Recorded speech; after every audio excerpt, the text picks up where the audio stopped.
Let's stop playing games for a second and talk about what is actually happening. You tell everyone, your friends and family, including yourself, that you trust Allah's plan. But then the moment you're alone or you get time alone where it's just you and your thoughts, your heart starts racing and your mind starts going crazy and you start getting filled with anxiety. You think about your bank account, you think about your career and your future. Even though you've told yourself you've left everything in Allah's hands and you're trying your best, even then, you still have these moments where your mind is uncontrollable, your heart is filled with anxiety. And then, you feel like a hypocrite because you can't seem to just shut down the stress, even though you said that, I trust Allah. But you need to realize something, and that is feeling worried does not mean your iman is weak or that you trust in Allah subhanahu wa ta'ala is not there. It just means that you're caught in a trap the devil, shaytan, sets up for even the one who has tawakkul upon Allah. My brothers and sisters, let's look at a very heavy, silent guilt that millions of Muslims carry within them every single day. We all love Allah. You love Allah. You pray your 5 daily salawat, right? You give your sadaqah, your charity, and you sincerely try to stay on your straight path and upon the deen. When your friends are going through hard times, right, you look at them in the eye and, give them the beautiful advice. You tell them, hey, just trust Allah, put your tawakkul upon Allah, everything will be okay. Allah subhanahu wa ta'ala will solve all your problems. And you give them that advice, the heartfelt advice. You always telling them to trust Allah. But then out of nowhere, a sudden storm hits your own life. Money gets incredibly tight. Maybe family relations start to crumble. Or a door you desperately needed in your life that you thought was there gets slammed shut right in your face. Suddenly, your own advice doesn't seem to work on your own self. Your brain doesn't accept it. Your heart doesn't accept it. And then you find yourself sitting sometimes alone and your chest feels incredibly heavy. Sometimes your hands might start sweating. And your mind, oh my God, it does this all the time, even for me. Your mind starts replaying every single worst case scenario for your future. You panic about how you're going to pay your bills or whether you'll end up completely alone. Maybe how am I going to ever get married? Will I ever be able to pay all my debt off? Will I ever be able to get the career? I'm just working odd jobs. When am I going to get a career? And then the second layer of pain hits you. And then you look at your own anxiety and you think, what is wrong with me? I'm supposed to trust Allah. I'm supposed to have tawakkul. And if I truly believed He has my back, I wouldn't be sweating like this. My heart wouldn't be this weak. Maybe I'm just a hypocrite. Maybe I'm just a munafiq. I give advice that I don't even follow myself. I want you to understand that this guilt is just a massive trap from shaytan. You're confusing a physical, biological emotion, right? It's a part of human nature with weakness of iman, right? There's something that are normal for humans to feel, and there are some things that shows weakness in your iman. Now, trusting Allah does not mean you suddenly turn into a lifeless brick wall, right? That feels zero stress or sadness.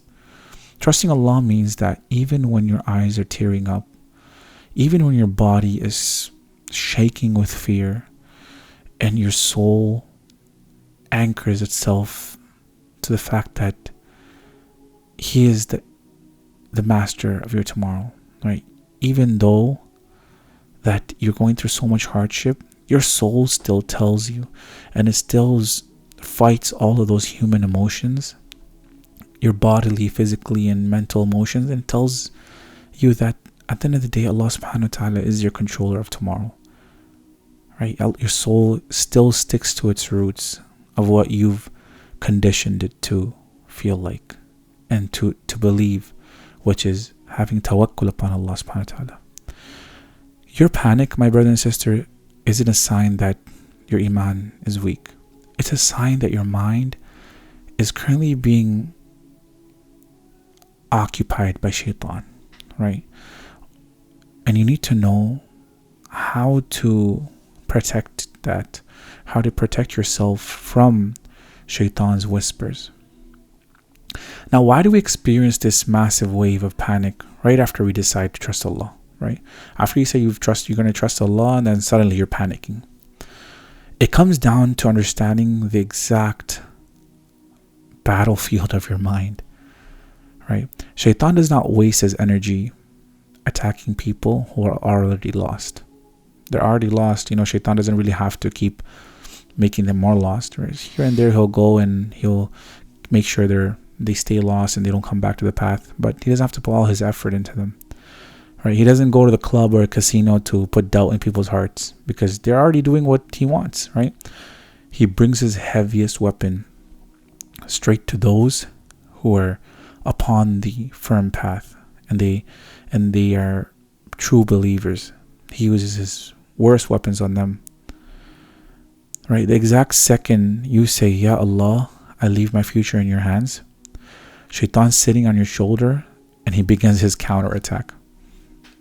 He doesn't walk into your room and doesn't tell you, oh, just stop believing in Allah. No. Shaitan's much more smarter than that. He doesn't do it like that.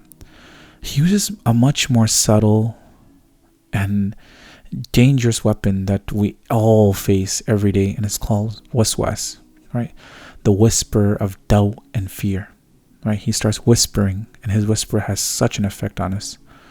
He watches your lifestyle. He sees that money is tight and that you're waiting for a job or waiting for a spouse.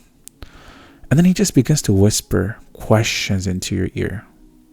He starts saying things like, what if the money never comes? What if you lose your apartment? What if Allah is actually punishing you? Look at everyone else moving forward while you're completely stuck. Now look at how precisely Allah exposes this exact strategy of shaitan in Surah Al-Baqarah. Allah subhanahu wa ta'ala says in Surah Al-Baqarah, الشيطان يعيدكم الفقر ويأمركم بالفحشاء. Shaitan threatens you with poverty and orders you to immorality. وَاللَّهُ يَعِدُكُمْ مَغْفِرَةً مِّنْهُ وَفَضْلًا. Allah subhanahu wa ta'ala, what did he say? While Allah promises you forgiveness from him and bounty. وَاللَّهُ وَاسِعٌ عَلِيمٌ. And Allah is all encompassing and all knowing. Look how Allah subhanahu wa ta'ala says, Allah subhanahu wa ta'ala says, الشيطان يعيدكم الفقر. Shaitan promises and threatens you with poverty. Shaitan's entire business model is to make you panic about your future survival, right?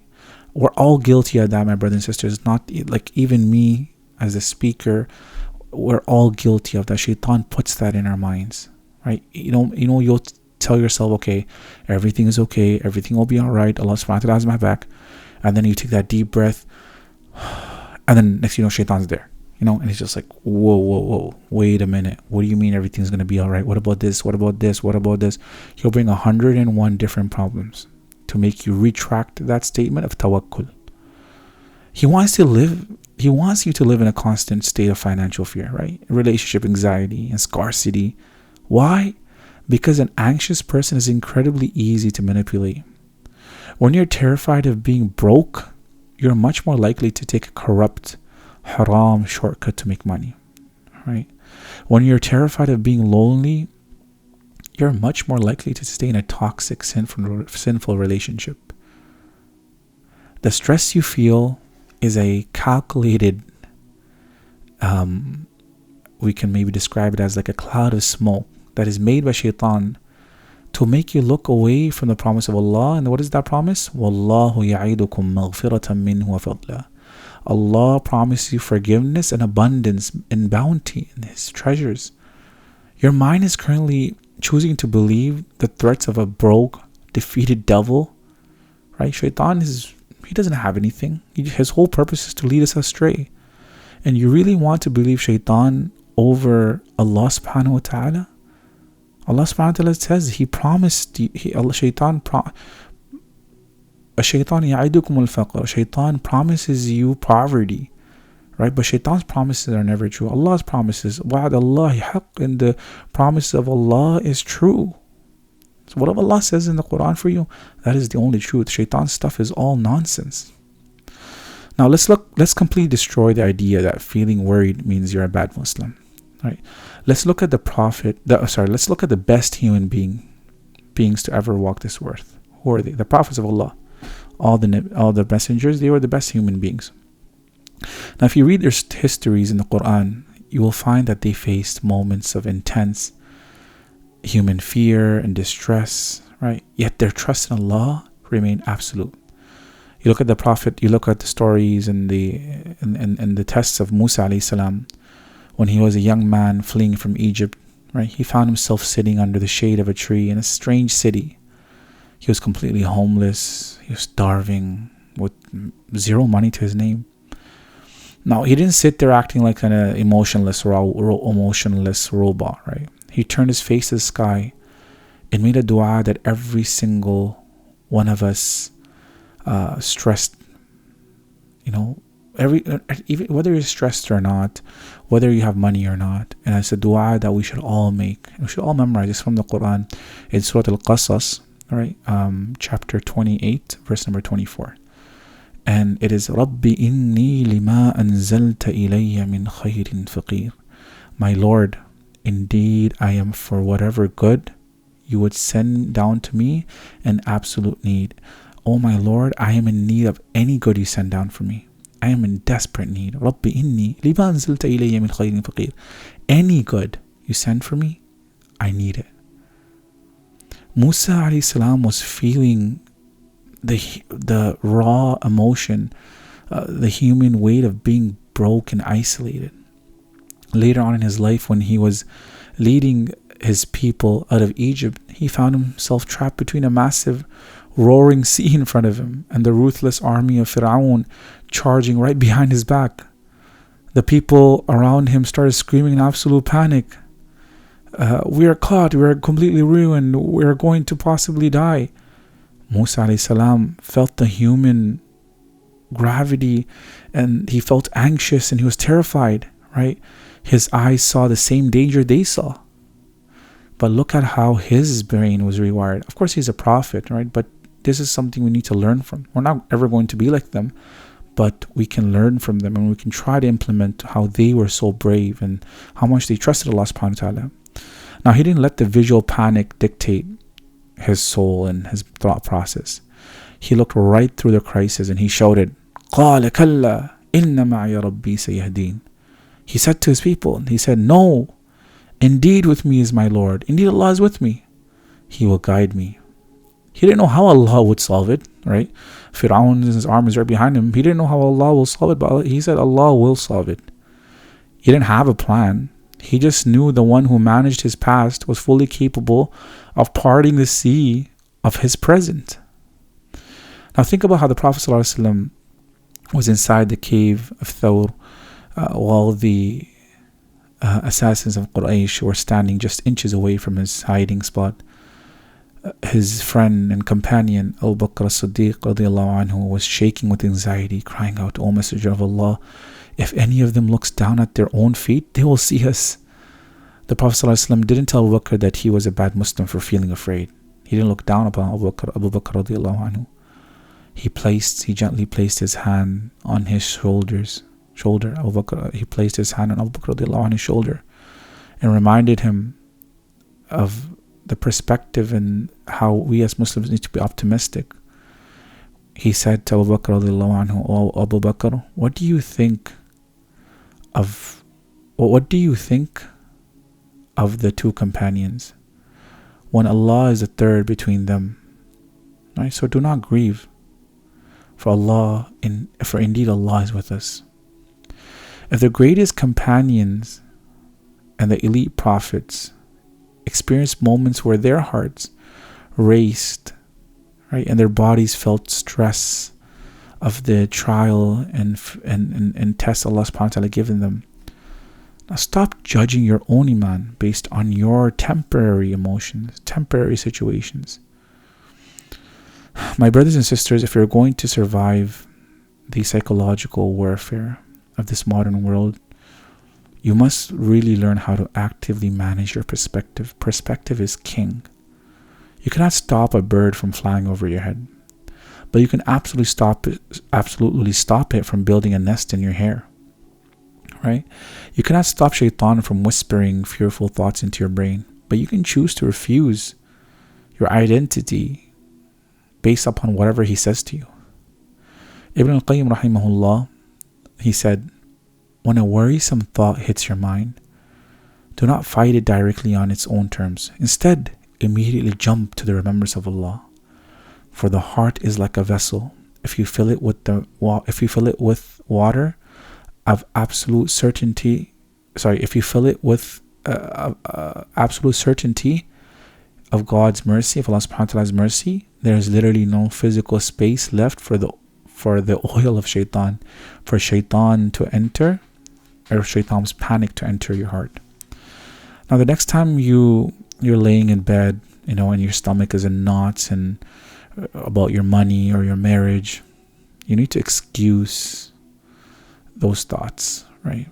So turn off the phone screens that feed your comparison loops, right? So a lot of times we get these thoughts, especially when we're looking through social media and we see someone's life is so much easier, so much better. These thoughts come to our head. So we need to first rewire those thoughts. So to start off, turn off the phone screens, right, that feed these thoughts. And maybe you just have to, pray to rak'ahs salah, or even in bed, you need to maybe raise your hands and cry to Allah subhanahu wa ta'ala. Or maybe you don't want to raise your hands. You can talk to Allah subhanahu wa ta'ala without raising your hands, right? You can make dua from the heart. Well, Allah, I feel stuck, everything's looking so nice around me, and I don't know what to do, I have tawakkul upon you, but I don't know. Sometimes I just feel like I'm losing my tawakkul, but Allah help me stay firm. You survived every single bad day you have ever lived through, right? You survived those bad days. We all have had bad days in our past, and we lived through them. You've also maybe survived a lot of financial droughts, right? Financial struggles you might have had in the past. You've gone through them. You're still here today. Allah subhanahu wa ta'ala still fed you. Allah subhanahu wa ta'ala still clothed you. Allah subhanahu wa ta'ala still put a roof over your head. And Allah subhanahu wa ta'ala has given you internet because you're still listening to this, and which is a blessing. Not everyone has internet. The same Lord who carried your soul through those old storms is fully alive, still fully aware, and still fully capable of pushing you through your current storms and the storms that are to come tomorrow for you. And my brothers and sisters, make a dua right now. And the dua is, Ya Allah, my mind is so loud and my heart is racing. And I know, Allah, I can't see the path ahead of me. But Ya Allah, I bear witness that you are the master of my future. And accept my human weakness. Allah, you said, وَخُلِقَ الْإِنسَانُ ضَعِيفًا, and you have created the man weak. And I refuse to believe the suspicion and the threats that the shaitan puts in my head. And Ya Allah, I fully place my entire destiny into your perfect loving hands. Ya Allah, take care of me. Enable me to have true tawakkul and stay true upon my words that I will have tawakkul upon you. And Ya Allah, for whatever I have tawakkul upon, make the end of it a beautiful ending for me and bring goodness from all my tawakkul.